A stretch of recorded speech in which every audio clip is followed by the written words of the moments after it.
Zaki, pria muda yang hidupnya pas-pasan, tergoda untuk ikut pesugihan setelah gagal dalam usaha berkali-kali. Ia mengenal seorang dukun wanita bernama Rita, yang terkenal bisa melipat gandakan rezeki dengan cara yang tidak wajar, lewat hubungan badan dalam ritual pesugihan. Awalnya Zaki nggak percaya, tapi rasa putus asa membuatnya datang ke rumah dukun itu di tengah hutan. Setelah ritual pertama dilakukan, hidup Zaki berubah drastis. Usahanya lancar, uang mengalir deras, tapi malam-malamnya mulai dihantui sosok yang mirip Bu Rita. Hanya saja, wujudnya berubah mengerikan. Dan di akhir, Zaki menyadari satu hal.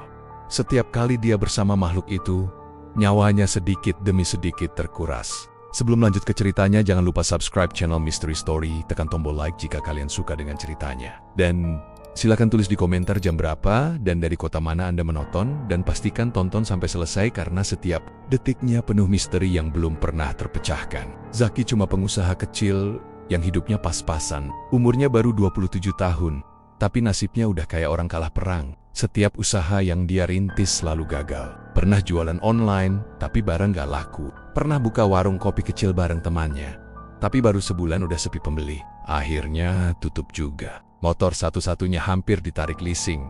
Kontrakan nunggak 2 bulan. Dan setiap malam dia cuma bisa bengong sambil ngerokok di depan rumah, mikirin hidup yang makin gak jelas arahnya. Malam itu, angin terasa lebih dingin dari biasanya. Lampu jalan di depan kontrakannya redup, kayak mau mati. Zaki duduk di kursi plastik biru yang udah retak di sandarannya. Rokoknya udah tinggal setengah, tapi kepalanya penuh pikiran. Gue capek banget hidup kayak gini, gumamnya pelan. Tapi suaranya sendiri terdengar jelas di keheningan malam. Hatinya kayak diremas. Dia ngerasa dunia gak adil. Orang-orang yang dulu biasa aja sekarang sukses, sementara dia yang kerja motivation malah kayak nggak dikasih kesempatan. Beberapa menit kemudian, dari ujung gang muncul suara motor pelan. Ternyata Rian, teman lamanya waktu SMA, datang. Rian turun dari motor barunya, motor gede yang kelihatan masih mulus. Jaket kulit nempel di badannya, dan gelang emas melingkar di pergelangan tangannya. Zaki sempat kaget. Terakhir kali dia ketemu Ryan, orang itu masih kerja serabutan jadi tukang parkir di minimarket. Sekarang gayanya udah kayak orang tajir dadakan. Wih, Zaki, lama banget kita nggak ketemu. Sapa Rian sambil nyodorin tangan. Zaki berdiri, senyum seadanya. Iya bro, gua kira lo udah pindah kota. Rian hehe, belum. Cuma sibuk kerjaan aja. Sekarang gue lagi bisnis. Lumayan lancar. Zaki bank, bisnis, cepet banget lo sukses. Rian menatapnya lama. Matanya kayak nyimpen sesuatu yang aneh. Lo nggak bakal percaya deh kalau gue bilang, tapi kalau lo lagi susah, mungkin lo juga bisa coba cara gue. Zaki ngerasa ada sesuatu di balik nada bicara Ryan. Awalnya dia pikir itu cuma omongan motivasi kayak biasa. Tapi pas Rian duduk dan mulai cerita, suasana malam itu berubah pelan-pelan. Angin berhenti berhembus, dan suara jangkrik kayak hilang. Gue dulu kayak lo Ki, kata Rian sambil nyalain rokok. Susah, nggak punya apa-apa, semua usaha gagal. Tapi suatu malam, gue dikenalin sama seseorang, dukun, tapi bukan sembarang dukun. Namanya Bu Rita. Zaki nyengir kecil. Dukun? Lo serius, Ri? Lo percaya gituan? Rian cuma senyum tipis. Awalnya enggak, tapi sekarang lo lihat sendiri kan? Katanya sambil nunjuk ke motornya. Gue cuma butuh waktu 2 minggu buat berubah total. Duit ngalir terus. Semua lancar, tapi ya bayarannya nggak biasa. Bayaran? Maksud lo AP? Rian diem beberapa detik, lalu nyengir aneh. Kalau lo mau, gue kenalin. Tapi ingat, nggak semua orang kuat jalanin syaratnya. Ucapan itu bikin Zaki ngerasa nggak nyaman. Tapi di dalam hatinya, ada suara kecil yang bilang coba aja dulu. Rasa putus asa kadang bikin orang lupa logika. Dan malam itu, logika Zaki udah mulai kabur. Beberapa hari setelah pertemuan itu, pikiran Zaki nggak bisa lepas dari kata Bu Rita. Nama itu kayak terus bergaung di kepalanya. Waktu dia lagi kerja jadi kurir, tiba-tiba motornya mogok di tengah jalan. Pas duduk di trotoar nunggu bengkel, pikiran itu muncul lagi. Kalau Rian bisa sukses cuma dalam 2 minggu, kenapa gue nggak coba? Malamnya, Zaki hubungi Rian lewat pesan. Bro, gue udah mikir-mikir. Kenalin gue sama orang itu. Balasan Rian datang cepat. Lo yakni baik, tapi jangan bawa siapa-siapa. Besok malam jam 10, gue jemput. Malam berikutnya, Zaki gelisah. Angin malam bawa aroma tanah basah, dan bulan separuh menggantung di langit. Sekitar jam 10:15, suara motor berhenti di depan kontrakannya. Rian datang, tapi kali ini sendirian, tanpa senyum. Ayo, katanya singkat. Perjalanan mereka melewati jalan kecil yang makin lama makin sepi. Lampu jalan mulai jarang, dan akhirnya mereka sampai di ujung desa, di mana cuma ada pepohonan besar dan suara burung malam. Rian berhenti di depan jalan setapak yang gelap. Kita jalan kaki dari sini, katanya. Zaki mulai ragu. Ri, lo yakin ini aman? Rian cuma melirik. Tenang aja. Burita orangnya lembut, tapi jangan mesem di depan dia. Jangan banyak tanya juga. Udara di sekitar situ dingin banget, tapi tubuh Zaki malah berkeringat. Semakin mereka melangkah masuk, aroma dupa makin kuat. Samar-samar terlihat rumah kecil di antara pepohonan, dengan lampu kuning temaram dari dalamnya. Dari jauh, suara perempuan melantunkan sesuatu seperti doa atau mantra pelan. Begitu mereka mendekat, pintu rumah itu terbuka. Pelan, seolah-olah udah tahu ada tamu datang. Dari balik pintu, muncul sosok wanita berambut panjang, mengenakan kebaya hitam. Wajahnya cantik, tapi ada sesuatu yang aneh di tatapannya. Matanya tajam banget, dan kulitnya pucat seperti nggak kena matahari. Kamu Zaki ya? Suaranya lembut, tapi bikin bulu kuduk berdiri. Zaki langsung kaku. Ayah bu. Burita tersenyum tipis, lalu melirik Rian. Kamu boleh tunggu di luar. Aku mau bicara berdua dulu sama dia. Rian menurut tanpa banyak bicara. Sebelum keluar, dia sempat bisik. Tenang aja, lo bakal dapet yang lo mau. Begitu Rian keluar, suasana di dalam rumah berubah hening banget. Zaki bisa dengar detak jantungnya sendiri. Burita berjalan pelan ke arahnya. Langkahnya nyaris tanpa suara. Di dalam ruangan itu cuma ada meja kecil, dupa menyala, dan semangkuk air di atas kain merah. Kamu datang karena ingin kaya kan? Tanya Burita tanpa menatap langsung. Zaki menelan ludah. Iya bu, saya cuma pengen hidup saya berubah. Burita menatapnya, senyumnya makin lebar. Semua orang yang datang padaku juga ingin hal yang sama, tapi tidak semua berani menanggung akibatnya. Apa maksudnya? Kalau kamu mau hasil besar, kamu juga harus memberi sesuatu yang besar. Aku tidak minta uang, tidak minta barang. Aku hanya butuh tubuh dan jiwamu dalam satu malam. Zaki, dia pikir tadi cuma candaan, tapi wajah Burita serius banget. Tubuh saya? Maksudnya apa? Burita mendekat. Jaraknya cuma sejengkal dari wajah Zaki. Dari dekat, aroma dupa bercampur dengan wangi bunga melati menusuk hidung. Kamu akan tahu nanti. Sekarang, kamu pulang dulu. Malam Jumat nanti, datang lagi ke sini sendiri. Jangan bilang siapapun. Kalau kamu siap, rezeki kamu akan terbuka lebar. Setelah itu, Burita balik badan dan masuk ke ruangan belakang, meninggalkan Zaki berdiri sendirian di ruang depan. Rian masuk lagi, lalu langsung ngajak pulang tanpa sepatah kata pun. Sepanjang perjalanan, Zaki nggak ngomong apa-apa. Kepalanya penuh tanda tanya. Tapi di saat yang sama, ada rasa penasaran aneh yang justru makin besar. Malam itu, di kontrakan, dia nggak bisa tidur. Setiap kali merem, bayangan wajah Burita muncul. Matanya, senyumnya, dan suaranya yang lembut tapi bikin gemetar tubuh dan jiwa. Kata itu terus tenggenggeng di kepalanya. Di luar, angin kembali berhembus kencang. Daun-daun bergesekan di atap seng kontrakannya, menghasilkan suara aneh yang bikin suasana makin mencekam. Dan di antara suara angin itu, Zaki merasa seperti mendengar bisikan halus dari kejauhan. Suara perempuan, pelan tapi jelas. Jangan takut Zaki, aku sudah menunggumu. Zaki langsung duduk tegak, keringat dingin membasahi punggungnya. Tapi waktu dia nengok ke arah jendela, nggak ada siapa-siapa, hanya bayangan bulan yang separuh tertutup awan. Malam itu dia sadar hidupnya nggak bakal sama lagi. Keputusasaannya baru saja membuka pintu menuju sesuatu yang jauh lebih gelap daripada kemiskinan itu sendiri. Malam itu udara terasa berat, seolah hutan di pinggir desa menyimpan sesuatu yang nggak bisa dijelaskan. Langit mendung, angin berhembus pelan membawa aroma tanah basah dan daun kering. Zaki berdiri di depan kontrakan sambil mandang jalanan gelap di depannya. Hatinya gelisah, tapi rasa penasaran dan keinginan buat berubah bikin dia nekat. Jam di ponselnya menunjukkan jam 22:47.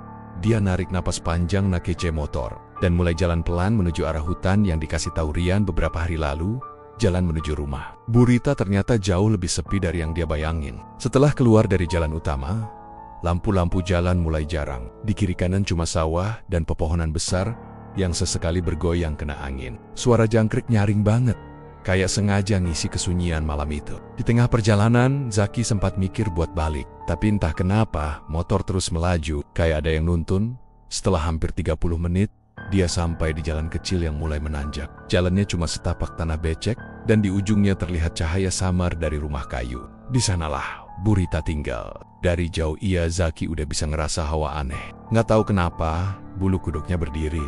Rumah itu dikelilingi pepohonan tinggi, dan di atasnya melayang aroma kemenyan yang kuat banget. Dia parkir motor agak jauh, takut suaranya ganggu. Jalan pelan, langkahnya berderak di atas dedaunan kering. Setiap kali dia nengok ke belakang, rasanya kayak ada yang ngikutin. Tapi begitu dia berhenti, nggak ada apa-apa, cuma angin yang berdesir pelan. Akhirnya dia sampai di depan rumah itu. Cahaya lampu kuning rimang-rimang keluar dari sela-sela dinding papan. Di depan pintu ada mangkuk kecil berisi bunga 7 rupa dan dupa yang masih menyala. Asapnya menari-nari di udara. Jantung Zaki berdebar kencang. Dia sempat ragu mau ketuk atau enggak, tapi sebelum tangannya sempat bergerak, pintu itu kebuka pelan sendiri, menimbulkan suara decitan kecil. Dari dalam muncul sosok wanita berambut panjang terurai, pakai kebaya hitam dengan kain batik yang menjuntai sampai lantai. Kulitnya putih pucat, tapi wajahnya cantik banget, bukan cantik biasa, lebih ke cantik yang bikin merinding. Usianya mungkin sekitar 38 tahun, tapi tatapan matanya tajam dan dalam, kayak bisa nembus isi hati orang. "Kamu Zaki?" "Ya," suaranya lembut, tapi bikin tengkuk dingin. Zaki kaget, belum sempat ngomong dia udah tahu namanya. "Ayah Bu, saya Zaki," jawabnya gugup. Burita tersenyum tipis, tapi matanya tetap nggak lepas dari wajah Zaki. "Aku sudah ditunggu, kamu datang tepat waktu. Masuklah." Begitu dia melangkah masuk, hawa di dalam rumah langsung terasa beda. Hangat, tapi bikin sesak. Aroma dupa dan melati bercampur jadi satu. Dinding rumahnya penuh dengan kain putih dan simbol aneh yang ditulis pakai arang. Di pojokan ada meja kecil dengan patung kepala wanita tanpa mata. Dan di atasnya ada sesajen. Zaki mencoba nggak memperhatikan terlalu detail karena makin dia lihat, makin aneh semuanya terasa. Burita jalan pelan ke dalam ruangan, suaranya hampir nggak terdengar. "Duduklah dulu, kamu pasti lelah." Zaki duduk di kursi rotan tua. Kursinya bunyi krek, waktu dia dudukin, bikin suasana makin nggak nyaman. Burita menuang air dari kendi kecil ke gelas tanah liat, lalu nyodorin ke Zaki. "Minumlah, biar hatimu tenang." Zaki minum seteguk, tapi rasanya aneh. Kayak airnya udah dicampur sesuatu, agak manis, tapi ada pahit di ujung lidah. Dia menatap Burita, tapi wanita itu cuma tersenyum pelan, matanya masih menusuk. "Kamu datang ke sini karena ingin hidupmu berubah kan?" "Iya Bu, saya capek gagal terus. Saya pengen sukses." Burita menatapnya lama, lalu berbalik dan berjalan ke arah belakang rumah. "Ikut aku," katanya. Mereka melewati lorong kecil yang cuma diterangi lilin-lilin kecil di sisi dinding. Di ujung lorong, ada pintu kayu setengah terbuka. Begitu dibuka, Zaki mencium bau bunga bercampur tanah basah. Ternyata, itu halaman belakang. Di sana ada sumur tua yang dikelilingi bunga kembang sepatu. Di sekelilingnya, asap dupa terus mengepul. "Mandi kembanglah di sini," kata Burita pelan. "Buang semua pakaianmu, biar tubuhmu bersih dari dunia lamamu." Zaki kata, "Maksudnya Bu, mandi di sini?" Burita hanya mengangguk. "Air sumur ini bukan air biasa. Ini air perantara antara dunia kita dengan dunia lain. Setelah kau bersihkan dirimu, baru bisa menerima rejeki dari mereka." Zaki menelan ludah, tapi akhirnya menurut. Dia merasa tubuhnya berat, seolah ada kekuatan yang nyuruh dia nurut tanpa perlawanan. Air sumur terasa dingin banget waktu dia guyurkan ke tubuhnya.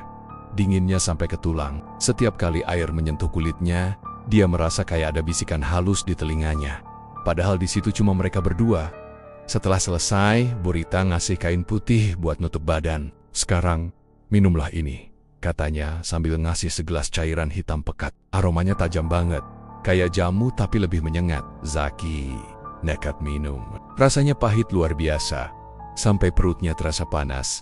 Dia hampir muntah, tapi Burita nyentuh dadanya dan berkata pelan, "Tahan, itu bagian dari penerimaanmu." Beberapa detik kemudian, pandangan Zaki mulai berkunang. Suara jangkrik dan angin mendadak hilang. Yang dia dengar cuma suara detak jantungnya sendiri dan napas Burita di dekat telinganya. "Mulai malam ini, kamu bukan cuma manusia biasa," kata Burita dengan nada pelan tapi tegas. "Tapi ingat, ada syaratnya." Zaki yang mulai linglung cuma bisa nanya pelan, "Syaratnya apa Bu?" Burita mendekat. Wajahnya makin dekat, sampai Zaki bisa mencium aroma tubuhnya yang aneh.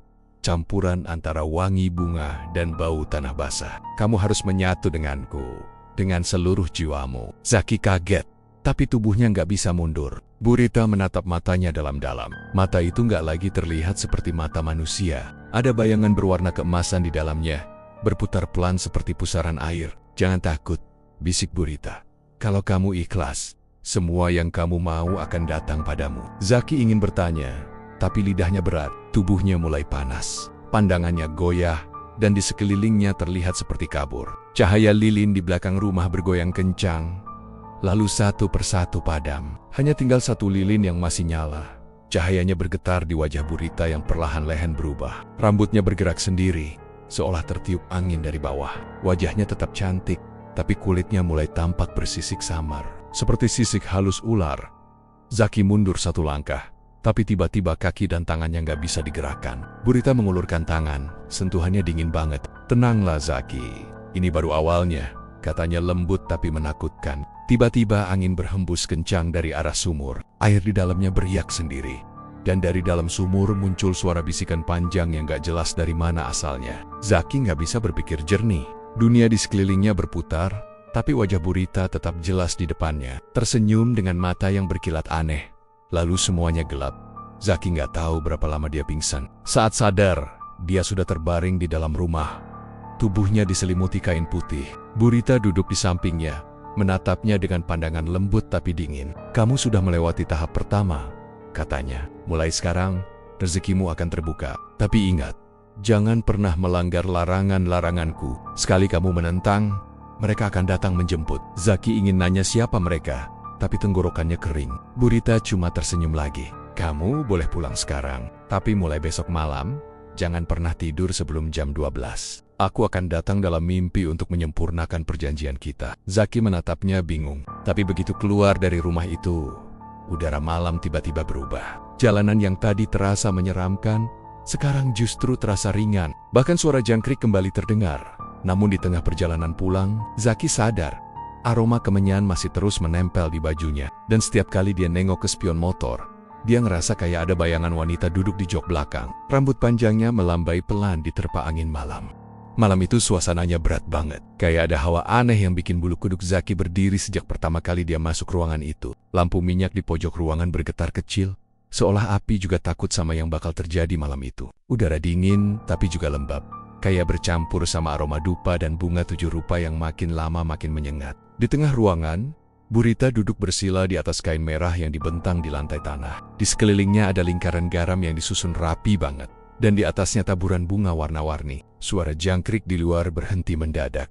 Seakan semua makhluk malam pun ikut menahan napas. Zaki berdiri di depan Burita, canggung, kaku, dan ketakutan. Tapi anehnya, ada juga rasa penasaran di dalam dirinya. Dari ujung rambut sampai telapak kaki, tubuhnya terasa panas. Padahal udara sekitar begitu dingin. Burita membuka mata pelan. Tatapannya tajam. Tapi di balik mata itu, ada sesuatu yang lain bukan sekadar mata manusia. Dia menatap Zaki tanpa berkedip dan berkata datar, "Lepaskan semua pakaianmu." Zaki spontan mundur setapak. "Bu, ini maksudnya apa?" Suaranya bergetar, tapi Burita tetap diam, hanya senyumnya yang muncul perlahan. Senyum tipis yang gak pernah sampai ke matanya. Dan entah kenapa, tubuh Zaki tiba-tiba terasa berat, kayak dikunci dari dalam. Tangannya gemetar tapi bergerak sendiri, melepas satu persatu bajunya. Setiap kali dia mencoba menahan, makin kuat dorongan di kepalanya untuk nurut. Jantungnya berdetak kencang, tapi matanya nggak bisa lepas dari wajah Burita. Saat Zaki akhirnya berdiri tanpa sehelai benang pun, Burita berdiri perlahan. Kain merah panjang yang dia pakai melingkar lembut di tubuhnya. Tapi saat dia berjalan, kain itu seolah melayang pelan, kayak nggak sepenuhnya menapak bumi. "Kamu sudah siap," katanya pelan.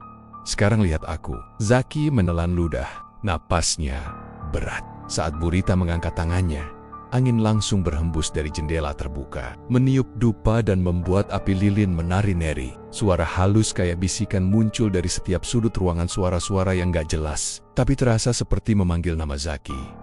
Burita mulai membaca mantra dengan suara rendah, cepat dan berulang-ulang. Suaranya berubah, kadang serak, kadang berat, kadang kayak ada dua suara yang keluar dari mulutnya bersamaan. Astagfirullah. Zaki mau mundur, tapi kakinya nggak bisa digerakkan. Tubuhnya kayak dikurung di udara yang berat banget. Lilin-lilin di sekeliling mereka bergetar, satu-satu padam, sampai tinggal dua yang masih menyala di dekat wajah Burita. "Sekarang tatap mataku," katanya lagi. Zaki menatapnya, dan seketika dunia di sekelilingnya kayak berputar. Wajah Burita perlahan berubah. Dari wajah wanita biasa, kulitnya mulai tampak aneh. Ada guratan halus kayak sisik yang muncul di pipi dan lehernya. Matanya berubah jadi kuning kemasan, pupilnya memanjang seperti mata ular, lidahnya menjulur pelan, panjang, licin, dan mengeluarkan suara desis halus yang bikin jantung Zaki serasa mau copot. Tapi tubuh Zaki nggak bisa lari. Dia cuma bisa berdiri kaku, matanya terperangkap dalam tatapan Burita. Burita mendekat. "Kamu mau kaya kan?" Suaranya serak tapi menggoda. "Kamu harus menyatu denganku, dengan seluruh jiwamu." Tangan Burita menyentuh dada Zaki. Sentuhannya dingin, tapi di dalam dada Zaki terasa panas luar biasa. Kayak ada sesuatu yang membakar dari dalam. Saat itu juga, semua suara di ruangan lenyap. Yang tersisa cuma suara napas mereka berdua dan detak jantung Zaki yang menggema keras di telinganya. Tiba-tiba, Burita memeluknya. Sekujur tubuh Zaki bergetar. Rasanya campur aduk antara takut, panas, dan anehnya, ada dorongan kuat yang bikin dia nggak bisa menolak. Dupa makin pekat, udara makin berat. Zaki mulai melihat bayangan hitam bergerak di dinding ada banyak, berputar mengelilingi mereka. Dari bawah tanah, muncul suara seperti bisikan ratusan orang, tapi bukan dalam bahasa manusia. Burita berbisik di telinga Zaki, "Sekarang, jangan melawan. Biarkan tubuhmu menyatu denganku." Setelah itu, dia mencium leher Zaki dengan dingin yang menggigit. Seketika pandangan Zaki jadi kabur. Dalam kabur itu, dia melihat sesuatu keluar dari punggung Burita semacam bayangan besar berbentuk ular hitam. Matanya merah menyala. Bayangan itu melingkar menelusuri tubuh mereka berdua. Lidah panjangnya menjulur mengelus pipi Zaki. Zaki ingin teriak, tapi nggak bisa. Suaranya tertahan di tenggorokan. Jantungnya berdetak makin cepat. Napasnya sesak. Wajah Burita berubah makin menyeramkan, kadang jadi cantik, kadang berubah ke bentuk mengerikan seperti makhluk buas. Di telinganya, suara-suara itu makin jelas. "Terry Medaya, terima dia sepenuhnya," kata mereka bersamaan. Tiba-tiba, semua lilin padam. Jalap total. Zaki cuma bisa merasakan tubuhnya ditarik sesuatu dari belakang. Ada tangan-tangan dingin yang menyentuh, meraba, menggenggam. Lalu, dia merasa seolah tubuhnya masuk ke dunia lain. Dunia gelap, penuh kabut.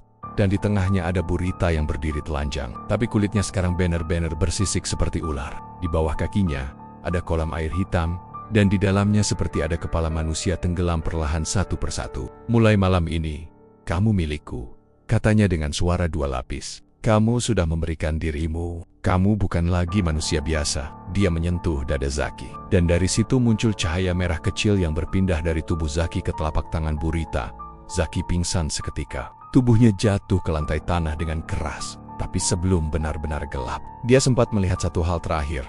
Ular besar keluar dari mulut Burita dan melingkar di sekeliling tubuhnya sendiri. Ular itu membuka mulutnya lebar-lebar, dan Zaki merasa seluruh jiwanya disedot masuk. Saat Zaki bangun, dia udah nggak tahu waktu. Tubuhnya berat, keringat dingin membasahi sekujur tubuh. Di sekelilingnya, ruangan itu kosong. Nggak ada lilin, nggak ada dupa, nggak ada bunga. Hanya bekas lingkaran garam di lantai yang mulai pudar. Burita nggak ada di mana-mana. Tapi di lehernya, Zaki merasa ada bekas luka merah panjang, mirip bekas gigitan. Dari luar rumah, terdengar suara desisan halus. Zaki bangkit dengan susah payah dan berjalan ke jendela. Tapi yang dia lihat bukan hutan seperti sebelumnya. Yang dia lihat adalah puluhan bayangan hitam dengan mata merah menyala mengelilingi rumah. Dan dari antara mereka, satu suara lembut tapi dingin terdengar memanggil pelan Zaki. "Dia Tertigan," itu suara Burita. Tapi suaranya nggak datang dari luar rumah. Suara itu berasal dari dalam dadanya sendiri. Saat itu juga, dia baru sadar, ritual malam itu belum benar-benar selesai. 3 hari setelah ritual mengerikan itu, hidup Zaki berubah dengan cara yang nggak pernah dia bayangkan. Seolah semua kesialan yang selama ini nempel di dirinya, lenyap begitu aja. Jualan online-nya yang dulu sepi, sekarang banjir orderan. HP-nya nggak berhenti berdering. Notifikasi masuk dari pembeli yang terus nambah setiap jam. Barang yang dulu susah laku, sekarang diborong orang. Bahkan ada pembeli misterius yang sekali order langsung bayar tunai dalam jumlah besar. Zaki sempat mikir ini cuma kebetulan. Tapi makin hari, makin aneh. Uangnya mengalir deras. Rekeningnya penuh. Dalam waktu seminggu, dia bisa lunasin semua hutang. Bahkan beli motor baru dan pindah ke kontrakan yang lebih bagus. Tetangga-tetangganya mulai heran. Mereka beleng. "Zaki sekarang hoki banget ya, baru kemarin susah, sekarang kaya mendadak." Tapi Zaki cuma senyum tipis. Dalam hatinya, dia tahu battle, ini bukan soal hoki. Ini soal perjanjian yang udah dia buat. Malam itu di rumah Burita. Tapi semakin kaya dia, semakin sering hal-hal aneh mulai muncul. Malam-malamnya nggak pernah tenang lagi. Awalnya cuma suara halus, kayak langkah kaki pelan di depan pintu kamar. Tok tok tok, 3 ketukan ringan yang muncul setiap lewat tengah malam. Pertama kali dengar, Zaki pikir itu kucing atau angin. Tapi lama-lama, langkah itu bukan cuma di depan pintu. Kadang dia dengar suara langkah itu masuk ke dalam kamar, berhenti tepat di samping tempat tidurnya. Zaki mulai gelisah. Pernah suatu malam dia pura-pura tidur. Jam dinding menunjukkan jam 2:11. Suara langkah itu datang lagi. Pelan banget, tapi jelas. Tap, tap, tap. Lalu, ada hembusan angin dingin yang menyentuh tengkuknya. Hidungnya mencium aroma yang familiar. Campuran wangi kemenyan dan bunga 7 rupa. Aroma yang sama dengan malam ritual bersama Bu Rita. Lalu, sebuah suara berbisik lembut di telinganya. Suara wanita, lirih tapi jelas. Aku datang, Zaki. Zaki langsung duduk tegak, jantungnya berdegup kencang. Tapi kamar itu kosong. Lampu masih menyala redup, pintu tertutup rapat, dan gak ada siapa-siapa di saat itu. Napasnya ngos-ngosan, keringat dingin membasahi tubuhnya. Tapi ketika dia menoleh ke kasur, matanya langsung membesar. Di sebelah tempat tidurnya, spraynya berkerut seperti habis diduduki atau ditiduri seseorang. Bentuknya jelas banget, lekukan tubuh wanita. Dia merinding parah. Zaki langsung bangun, lari keluar kamar, dan duduk di ruang tamu sambil menyalakan semua lampu. Tapi sejak malam itu, kejadian serupa terus berulang. Kadang spraynya terasa hangat di satu sisi. Kadang dia mencium aroma rambut perempuan dari bantalnya, padahal dia tinggal sendirian. Pagi harinya, semua kembali normal. Uang tetap mengalir. Orang-orang tetap kagum sama perubahan hidupnya. Tapi di balik semua itu, ada satu hal yang bikin Zaki nggak tenang. Setiap kali dia bercermin, di pantulan kaca kadang terlihat bayangan samar seorang wanita berdiri di belakangnya. Kadang bayangan itu cuma tersenyum, kadang matanya bersinar merah. Suatu hari, pas Zaki lagi bersiap kerja, HP Nia berdering, nomor nggak dikenal. Suaranya lembut, tapi bikin darahnya berhenti mengalir. Zaki? Suara itu memanggil pelan. Kau ingat aku? Zaki langsung matikan telepon itu. Tapi belum semenit, HP-nya bunyi lagi. Nomor yang sama. Kali ini dia nggak angkat. Tapi dari speaker Naya terdengar suara napas berat dan desisan halus. Suara yang pernah dia dengar malam ritual. Sejak itu, Zaki jadi takut tidur malam. Tapi rasa takut itu nggak bisa menghentikan kekayaannya. Anehnya, semakin dia takut, semakin besar rezekinya. Barang yang nggak pernah dia jual sebelumnya, tiba-tiba laku keras. Bahkan ada satu investor misterius yang tiba-tiba nawarin kerja sama besar tanpa dia melamar apapun. Semuanya berjalan terlalu sempurna sampai terasa nggak masuk akal. Zaki mulai sadar, ada harga yang dia bayar. Karena setiap kali dia menolak suara itu, selalu aja ada musibah kecil yang terjadi. Waktu dia nolak telepon aneh itu, ibunya di kampung tiba-tiba jatuh sakit parah. Waktu dia lupa bakar kemenyan malam Jumat, motor Nia tiba-tiba mogok di tengah jalan. Dan pas diperiksa, mesin motor itu penuh lendir hitam yang baunya menyengat. Suatu malam dia nggak tahan lagi. Dia coba berdoa sebelum tidur. Tapi baru beberapa detik dia pejamkan mata, suara itu datang lagi. Lebih dekat dari biasanya. Aku datang, Zaki. Kali ini bukan cuma bisikan. Ada embusan napas dingin di wajahnya. Seolah seseorang benar-benar berbaring di sebelahnya. Saat dia buka mata, punggungnya langsung kaku. Di sebelahnya, ada bayangan samar perempuan berambut panjang. Wajahnya nggak terlalu jelas tapi matanya berkilau seperti emas. Zaki mundur ketakutan, tapi tubuhnya nggak bisa bergerak. Jangan takut, bisik sosok itu. Aku cuma mau mengingatkan, janji kita belum selesai. Zaki terdiam. Bu Rita, suaranya lirih nyaris nggak keluar. Sosok itu tersenyum samar. Kau sudah menerima bagianmu. Sekarang giliranmu memenuhi bagianmu untukku. Zaki pengen teriak, tapi nggak bisa. Tenggorokannya seolah dikunci. Perlahan bayangan itu hilang. Tapi suara desisnya masih tertinggal lama di telinganya. Sejak malam itu, hidup Zaki makin aneh. Kadang waktu dia makan, dia melihat sesuatu di piringnya. Sisik tipis menempel di nasi. Kadang pas mandi, dia menemukan rambut panjang hitam mengambang di ember airnya. Tapi setiap kali dia buang atau bersihin, barang itu hilang begitu aja. Malam-malam berikutnya makin parah. Di dinding kamar, muncul bercak lembab berbentuk aneh. Mirip simbol yang dia lihat di rumah Bu Rita. Dan kalau dia tutup lampu, simbol itu tampak seperti menyala samar warna merah. Zaki mulai kehabisan akal.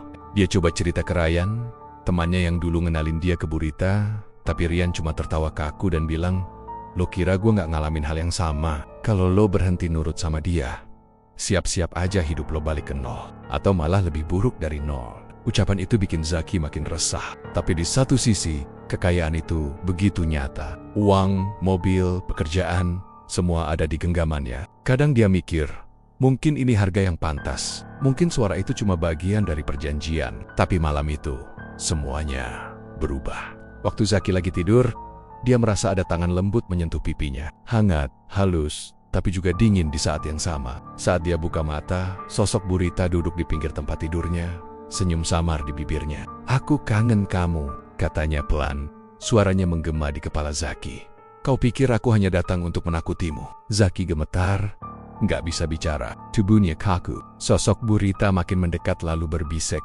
"Selama kamu hidup, aku selalu di sini. Setiap malam, setiap napasmu, aku menunggu di sisimu." Dia mencium kening Zaki pelan, dan seketika ruangan jadi dingin luar biasa. Lampu kedap-kedip, lalu padam. Dalam gelap total itu, Zaki merasakan sesuatu merayap di tubuhnya. Seperti kulit bersisik yang melingkari leher dan dadanya. Dia mau berteriak, tapi cuma bisa menatap mata Burita yang kini berubah jadi kuning menyala. Sambil berbisik halus, "Jangan lupa siapa yang membuatmu kaya." Ketika pagi datang, Zaki terbangun dengan tubuh lemas. Kasurnya basah oleh keringat, tapi di sebelahnya ada bekas lekukan tubuh wanita. Dan di ujung bantalnya tergeletak bunga 7 rupa yang masih segar, basah, dan wangi kemenyan memenuhi kamar. Zaki duduk lama, menatap bunga itu. Saat dia pegang, di telapak tangannya tertinggal sisik tipis berwarna keperakan. Sejak saat itu, Zaki tahu, kekayaan yang dia punya bukan cuma miliknya sendiri. Ada sesuatu yang selalu datang menagih. Setiap malam, malam-malam Zaki makin terasa panjang dan dingin. Setelah kejadian-kejadian aneh yang terus berulang, dia mulai takut tidur. Lampu kamar dibiarkan menyala sepanjang malam. Tapi itu pun nggak membantu. Gangguan yang dulu cuma berupa suara dan bayangan samar, sekarang berubah jadi sesuatu yang lebih nyata, lebih dekat dan lebih mengerikan. Suatu malam pas Zaki lagi cuci muka di kamar mandi, pandangannya ke cermin tiba-tiba terasa aneh. Di sana, dia nggak cuma melihat dirinya sendiri. Di belakang pantulan tubuhnya samar-samar ada sosok wanita berdiri. Rambutnya panjang menjuntai, basah, dan menutupi separuh wajahnya. Zaki langsung noleh ke belakang. Tapi kamar mandi itu kosong. Saat dia balik lagi ke arah cermin, bayangan itu sudah hilang. Tapi di permukaan kaca, ada bekas sidik jari panjang. Seperti jari perempuan, lengkap dengan bekas lendir yang masih menetes. Setelah itu, Zaki jadi nggak berani berkaca terlalu lama. Tapi kejadian aneh nggak berhenti sampai di situ. Setiap kali dia buka galeri di HP-nya, ada foto baru yang nggak pernah dia ambil. Foto itu selalu sama. Dirinya sedang tidur. Wajahnya terlihat tenang.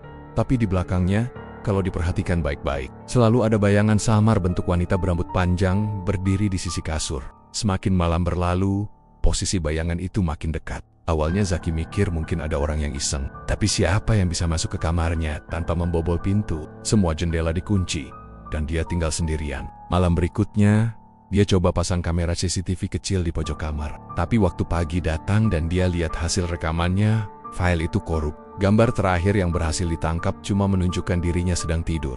Dan di menit terakhir, ada sesuatu yang bergerak di ujung kasur. Bayangan hitam dengan mata menyala, menatap lurus ke arah kamera sebelum semuanya gelap. Zaki langsung buang kamera itu. Tapi ketakutannya nggak berhenti di situ. Tubuhnya makin lemas tiap hari. Dia sering mimpi buruk. Mimpi di mana Burita datang, melingkarkan tubuhnya yang bersisik di sekeliling Zaki, sambil berbisik di telinganya, "Kau milikku, salam." Setiap bangun dari mimpi itu, napas Zaki selalu sesak, dada terasa berat, dan tubuhnya dingin kayak mayat.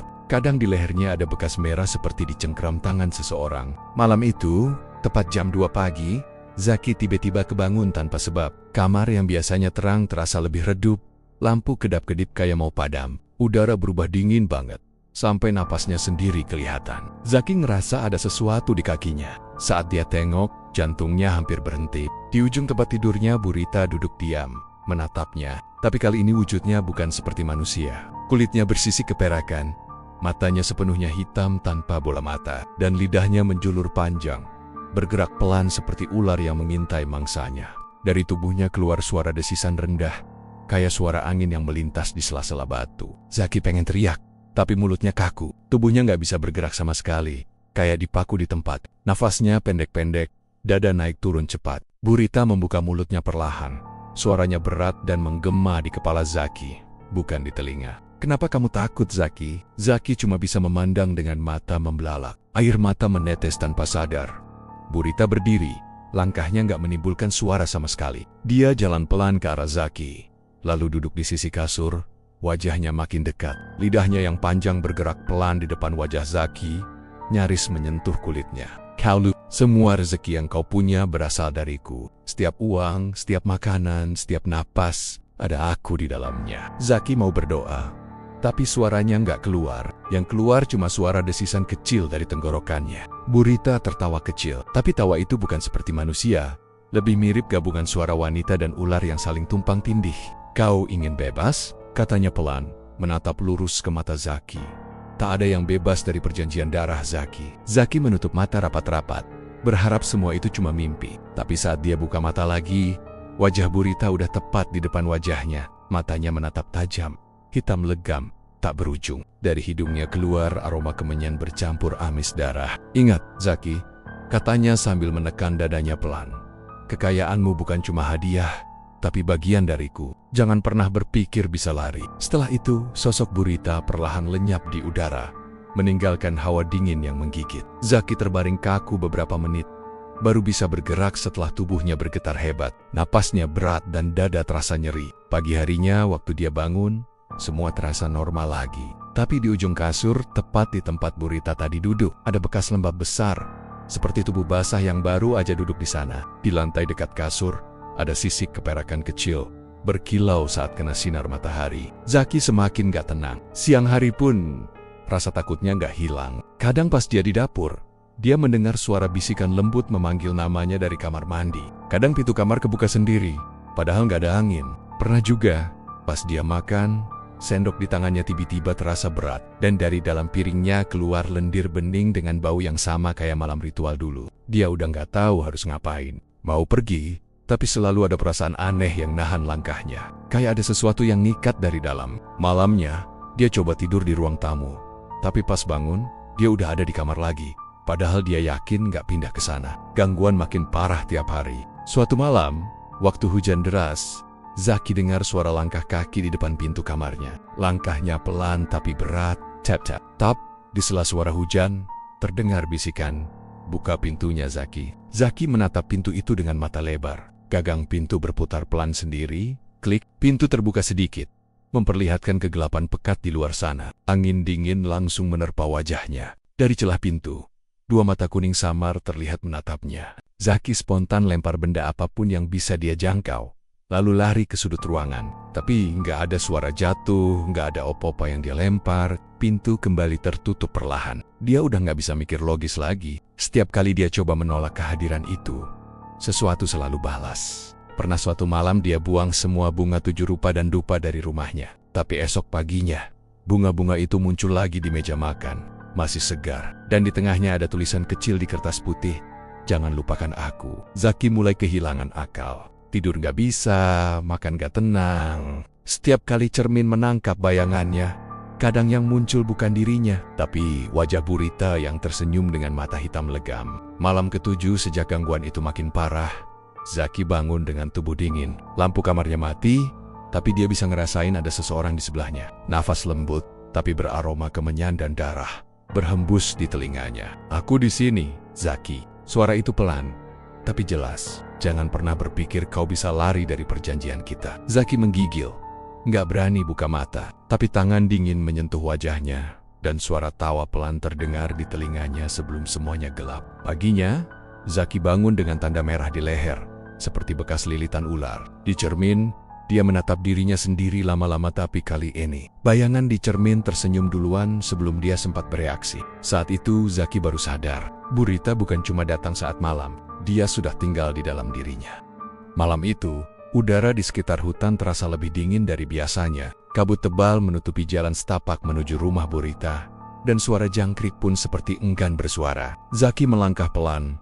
Setiap langkahnya disertai gemetar yang sulit dia kendalikan. Tapi dalam hatinya, ada perasaan campur aduk antara takut dan ambisi. Dia tahu, seharusnya dia nggak datang lagi ke tempat ini. Tapi rasa tamak dan keinginan buat punya segalanya membuatnya nekat. Begitu sampai di depan rumah, aroma kemenyan langsung menusuk hidungnya. Rumah itu tampak lebih suram dari sebelumnya. Lampu kuning di teras berkelap-kelip, seperti nyala lilin yang hampir padam. Pintu terbuka sendiri perlahan, tanpa suara, seolah sudah menunggu kedatangan Zaki. Dari dalam terdengar suara langkah pelan, disusul suara lembut yang familiar namun menyeramkan. "Zaki, akhirnya kamu datang juga." Suara Burita terdengar pelan, tapi setiap katanya terasa menembus kulit. Zaki menelan ludah. "Bu, saya cuma mau semuanya selesai. Saya nggak mau diganggu lagi. Saya mau hidup tenang," katanya. Suaranya bergetar. Burita muncul dari balik bayangan. Wajahnya terlihat lebih pucat, tapi entah kenapa, aura cantiknya tetap ada menakutkan tapi memikat. Katanya sambil tertawa pelan. "Kamu pikir semua ini bisa selesai semudah itu? Kamu udah jadi bagian dari perjanjianku, Zaki. Tapi kalau kamu mau benar-benar bebas, kamu harus melewati satu ritual lagi." Zaki menatap tajam, walau dalam hatinya ketakutan luar biasa. "Ritual? Lagi?" Burita mengangguk pelan, lalu berjalan mendekat sambil menatap mata Zaki tanpa berkedip. "Ritual kedua. Ini bukan soal uang, tapi soal penyatuan. Kalau kamu berhasil, kamu akan punya segalanya, kekayaan, kekuasaan, apapun yang kamu mau. Tapi kalau gagal," suaranya menurun perlahan, matanya menatap tajam. "Jiwamu gak akan pernah tenang." Zaki tahu itu jebakan, tapi pikirannya gak bisa jernih. Semua kekayaan yang dia punya sekarang terasa semu, dan setiap malam dihantui rasa takut. Tapi ada suara kecil dalam dirinya yang membisikkan kalau dia berhasil kali ini, semua penderitaan itu akan hilang. Tanpa sadar, dia mengangguk pelan. "Baik, Bu, saya siap." Burita tersenyum. Senyum yang entah kenapa bikin bulu kuduk berdiri. "Kalau begitu, ikuti aku." Dia berjalan menuju ruangan belakang ruangan yang dulu dipakai untuk ritual pertama. Tapi kali ini, suasananya jauh lebih mencekam. Di tengah ruangan sudah ada lingkaran besar dari darah kering. Di sekelilingnya diletakkan lilin hitam yang menyala pelan. Di langit-langit tergantung beberapa benda aneh, seperti tulang dan rambut manusia yang diikat jadi satu. Bau busuk bercampur kemenyan memenuhi udara, bikin Zaki hampir muntah. "Duduk di tengah," perintah Burita datar. Zaki menurut, meski lututnya gemetar hebat. Burita mulai menyiapkan sesuatu di mangkuk besar. Isinya cairan hitam pekat, entah dari apa. Dia mencelupkan jari ke dalam cairan itu lalu menggambar simbol aneh di dada Zaki.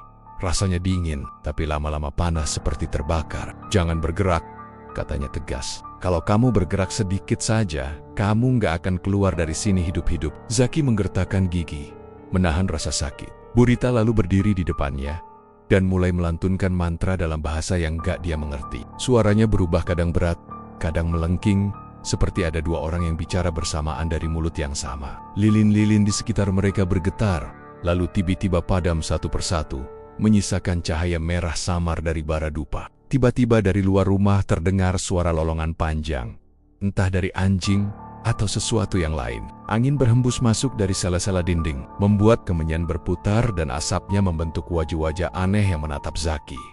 Jantungnya berdegup kencang, tapi tubuhnya nggak bisa bergerak. Dia mencoba bicara, tapi suaranya hilang. Burita membuka matanya dan kali ini, bola matanya berubah merah menyala. Tubuhnya mulai melayang pelan di udara. Rambutnya terurai panjang, menari-neri mengikuti angin yang berputar di ruangan itu. "Zaki," suaranya menggema, berat, terdengar di seluruh ruangan. "Kamu siap menyerahkan dirimu sepenuhnya padaku?" Zaki ingin bilang tidak, ingin kabur, tapi tubuhnya kaku, lidahnya hanya air mata yang menetes tanpa bisa ditahan. Burita menatapnya tajam. Lalu tubuhnya bergetar keras. Kulitnya perlahan berubah menjadi sisik hitam kehijauan. Lidah panjang menjulur keluar dari mulutnya, melilit udara, dan setiap gerakannya menghasilkan suara mendesis. "Serahkan dirimu." Suaranya berubah seperti dua orang berbicara bersamaan. Satu perempuan, satu entitas lain yang lebih tua dan mengerikan. Zaki teriak dalam hati, tapi mulutnya hanya mengeluarkan suara lirih. Tiba-tiba lingkaran darah di bawahnya menyala merah menyilaukan, dan dia merasa tubuhnya ditarik ke bawah seperti ada tenggen-tenggen dingin yang mencengkram kakinya dari lantai.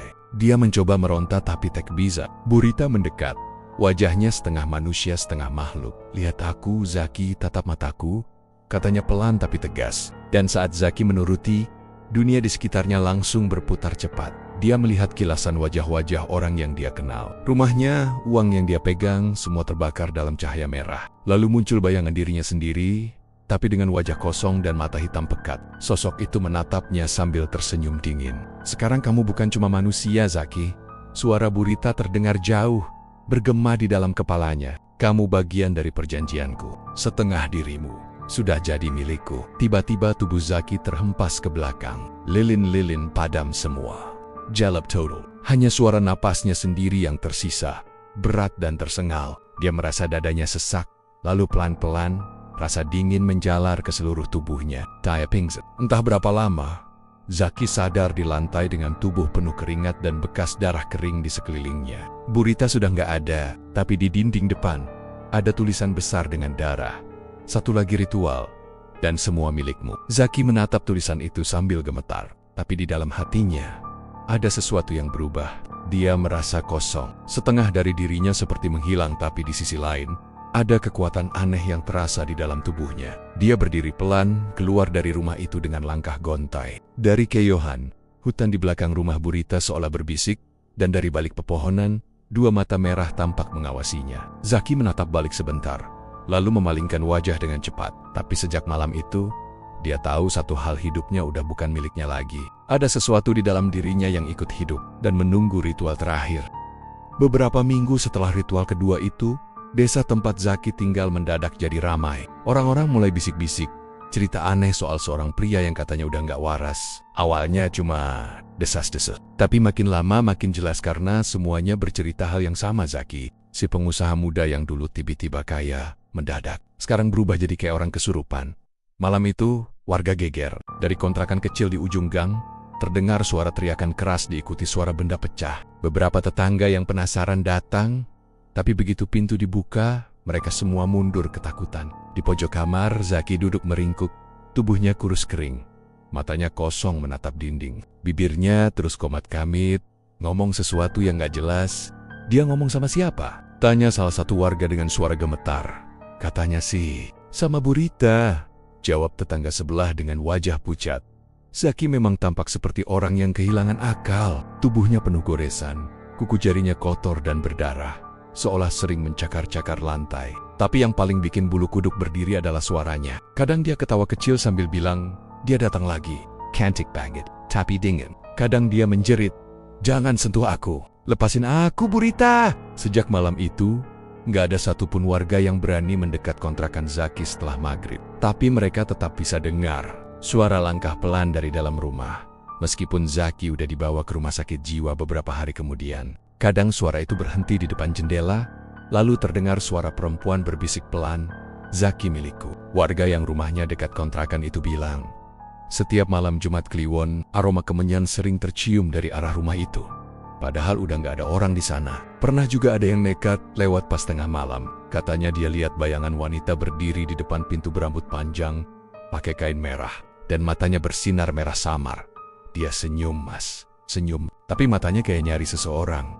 Kata salah satu warga dengan wajah pucat saat cerita ke temannya di warung kopi. Waktu aku nengok lagi, udah nggak ada. Tapi dari dalam rumah kedengeran suara tawa pelan, kayak orang ngetawain aku. Sementara itu, rumah Burita yang di pinggiran hutan juga udah lama kosong. Setelah ritual terakhir, nggak ada yang lihat Burita lagi. Tapi tiap orang yang lewat sana selalu ngerasain hal aneh. Ada yang nyium bau kemenyan, ada juga yang ngedengar suara perempuan ketawa kecil dari dalam rumah. Padahal pintunya udah digembok rapat.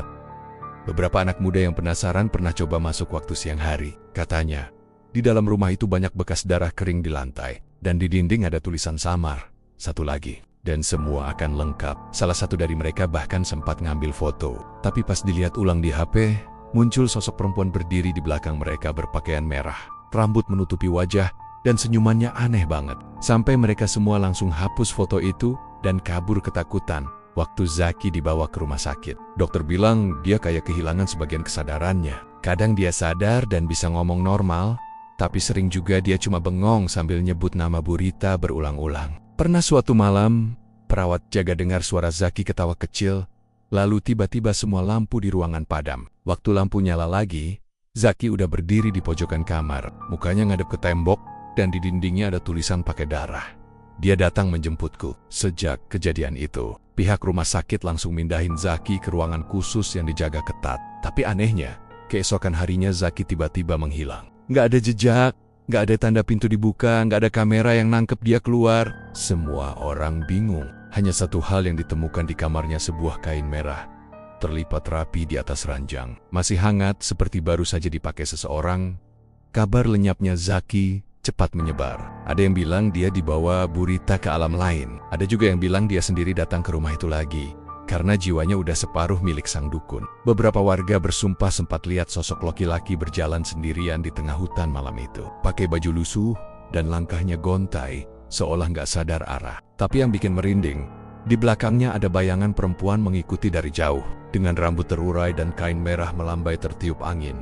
Semenjak itu, rumah Burita bener-bener jadi tempat yang dihindari semua orang. Nggak ada yang berani lewat jalur hutan malam-malam. Bahkan tukang ojek yang biasa antar warga lewat situ lebih pilih muter jauh daripada harus lewat depan rumah itu. Pernah suatu malam, seorang pemuda mabuk nekat lewat sambil ketawa-ketawa, menantang cerita mistis yang beredar. Tapi keesokan paginya, warga nemuin motornya jatuh di pinggir hutan.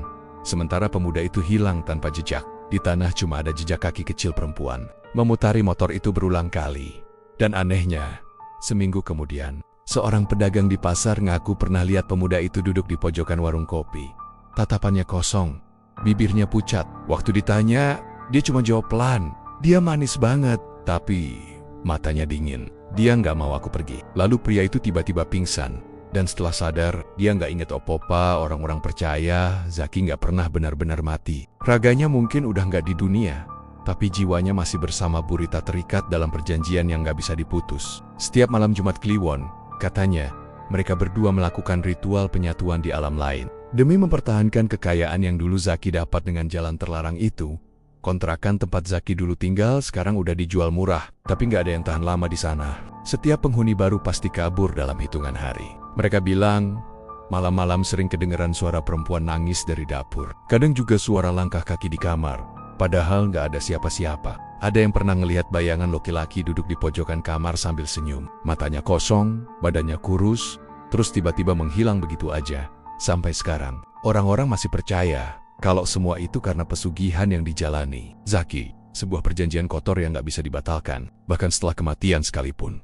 Dan katanya, kalau kamu lewat hutan kecil di pinggir kota itu tengah malam, jangan coba-coba nengok kalau ada suara wanita manggil pelan dari balik pepohonan. Kadang suaranya lembut banget, seperti memanggil nama seseorang. Tapi begitu kamu nengok, kamu bakal lihat dia berdiri di sana berpakaian merah, rambut menutupi wajah, dan di belakangnya ada sosok laki-laki muda dengan mata kosong, menatap lurus ke arahmu tanpa berkedip. Beberapa orang yang pernah ngalamin itu bilang, malam setelahnya mereka selalu mimpi buruk yang sama, terjebak di ruangan gelap, dikelilingi lilin hitam, dan suara perempuan berbisik di telinga mereka, "Aku masih mencari pasangan baru." Sampai detik ini, rumah Burita dan kontrakan Zaki tetap kosong. Tapi warga sekitar tahu, tempat itu nggak benar-benar sepi, karena setiap kali angin malam berhembus dari arah hutan, aroma kemenyan itu selalu ikut terbawa, disertai tawa pelan yang seolah berasal dari dua orang, seorang wanita dan seorang pria muda yang terikat selamanya dalam perjanjian mengerikan demi kekayaan yang kini tinggal kutukan. Terima kasih sudah menonton channel Mystery Story. Terus dukung channel ini dengan cara komen, like, share, dan subscribe. Mohon maaf jika ada kesamaan nama tokoh, tempat kejadian ataupun cerita, itu adalah kebetulan semata.